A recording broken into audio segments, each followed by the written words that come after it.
नमस्कार, मी अपेक्षा आणि तुमचे आरवीज किचनमध्ये खूप खूप स्वागत। आज आपण आपल्या किचनमध्ये झटपट इडली बनवणार आहोत। या इडल्या आपण राहिलेल्या शिळ्या किंवा ताज्या इडल्यांपासून बनवू शकतो।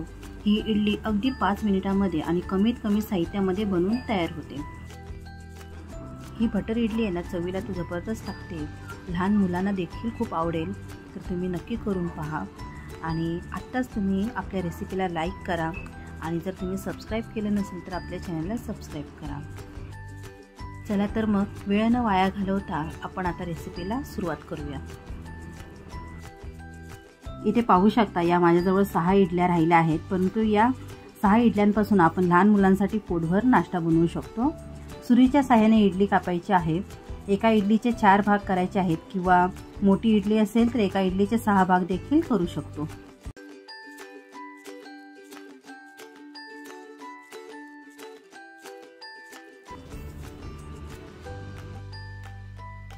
इडली चॉपिंग बोर्डवर ठेवून कापायची आहे।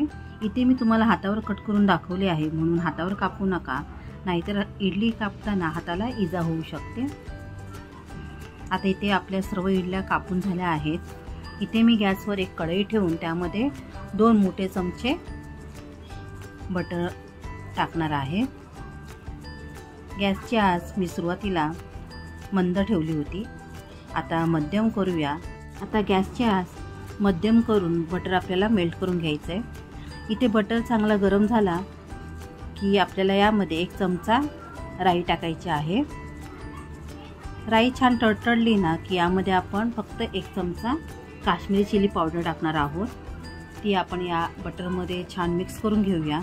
त्यानंतर आपल्याला या बटरमध्ये कट करून घेतलेली इडली टाकून आपल्याला छान मिक्स करून घ्यायची आहे। सर्व मसाला या इडल्यांना व्यवस्थित लागला पाहिजे। इडलीला सर्व मसाला व्यवस्थित लागला की थोडं चवीपुरतं आपण यामध्ये मीठ टाकूया। बटरमध्ये इडल्या परतून घेतल्यामुळे त्या वजनाने हलक्या झाल्या आहेत, अगदी स्पॉन्जी झाल्या आहेत आणि चवीला तर भन्नाट लागतात। लहान मुले तर आवडीने खातात आणि अगदी 5 मिनिटात बनून या इडल्या तयार होतात। तर कधी आपल्याजवळ जर जास्त इडल्या राहिल्या असतील, चटणी संपली असेल, तर आपण त्या राहिलेल्या इडल्यांपासून अशा प्रकारे झटपट बटर इडली बनवू शकतो।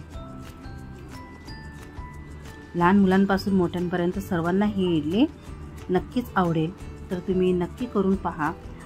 तुम्हाला जर माझी आजची रेसिपी आवडली असेल तर नक्की लाईक करा, जास्तीत जास्त तुमच्या मित्रमंडळींना शेअर करा।